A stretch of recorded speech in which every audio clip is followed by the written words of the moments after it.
If you've been interested in trying urban sketching, but it feels too intimidating, I have 3 tips to share that have really been helping me as I gain my confidence and my skills. These tips might be a bit controversial within the hardcore urban sketching community, but trust me, they're worth trying if you've been struggling to get started.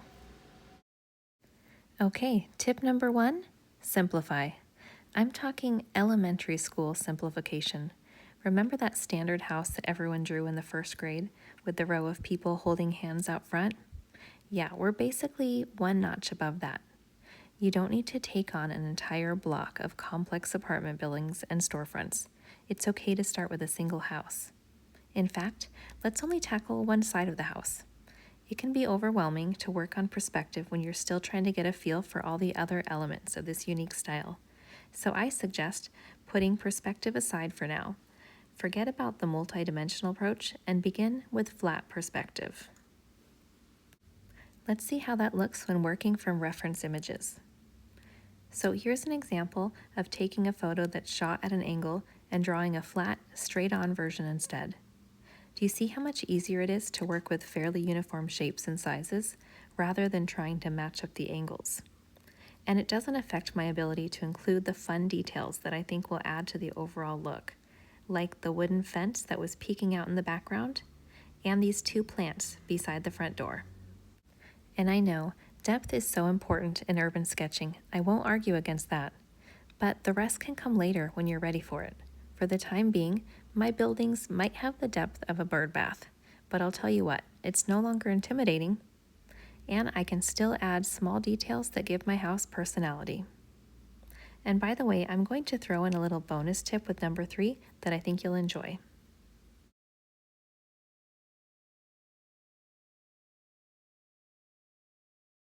And here's another example. I'm ignoring the buildings in the background, only choosing to draw the main house and the tree. And again, drawing only the front side of the house, omitting the visible side portion.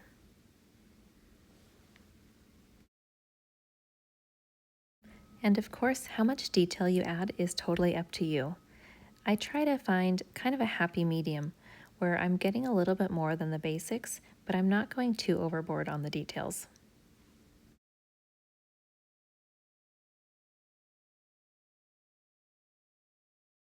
All right, moving on to tip number 2.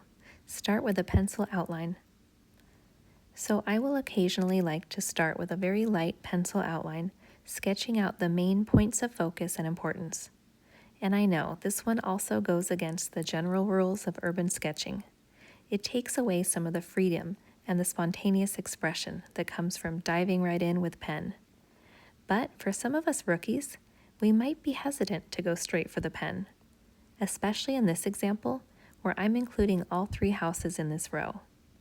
So if the fear of not being able to erase is holding you back from even getting started, then please grab that pencil instead. Starting somewhere is better than not starting at all. And you will likely get to a point where you no longer need or even want the pencil. It just might not be today. With the pencil in place, I can outline every line I put down. But I'm not just tracing my pencil lines. Instead, I can focus on adding some flair and personality to it. See how I'm not falling precisely over my lines? They're just a guide for me while I have fun with the design and the style. I'll erase the pencil when I'm done, and I'll be left with these wonderful imperfect squiggles and wiggles that are so often present in urban sketching.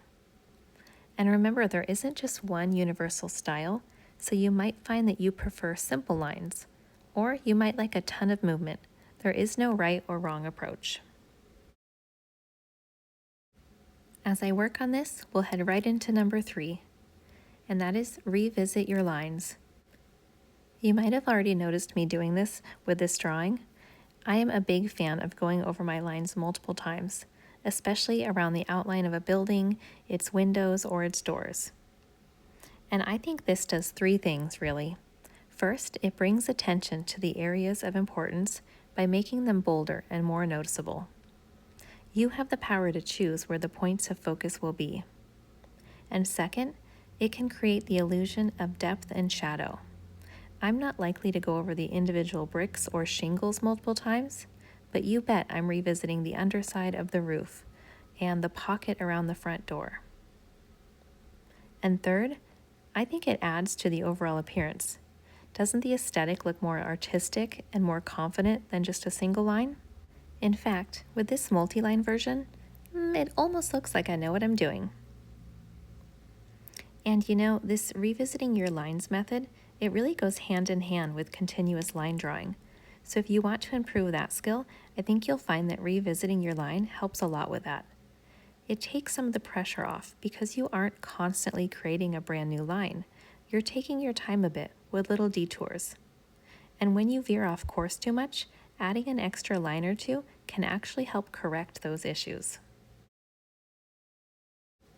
And just so you know, I still have construction here right behind my house. They're building huge apartment buildings, and so I do apologize once again for all the little crashes and bangs in the background. I have ordered myself a little microphone, so I'm hoping that in my next video it'll help with all of that annoying background noise. And you know, it takes a little bit of practice to start intentionally making your lines imperfect.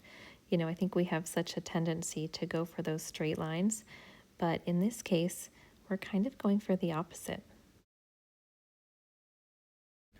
Okay, ready for that bonus tip. Now, I know this is going to sound kind of silly, but I noticed that when I'm working on some texture to certain areas of my drawing, my hand is pretending to write in cursive. And I use this a lot with grassy areas. Instead of just throwing down individual blades of grass everywhere, I just pretend I'm writing a poem throughout the lawn. Isn't it funny how much it actually resembles grass? It totally works, but if you look closely, you just might be able to make out a word here and there. And as you can see, it works really well for creating texture on the roof as well. I think it's worth mentioning that color can really take your sketch up to the next level. So if you're feeling like your drawing is still a bit drab, don't judge yourself too harshly before adding a splash of color. Whether it's marker, watercolor, or soft pastels like I'm using today, color can bring life to your project. Well, that's all I have for today, but you know I'll be back with more suggestions for beginners as I discover what works for me. And if you are new here, hello, my name is Jamie, and I hope that you'll subscribe if you enjoy all forms of art just like I do. Thank you for watching.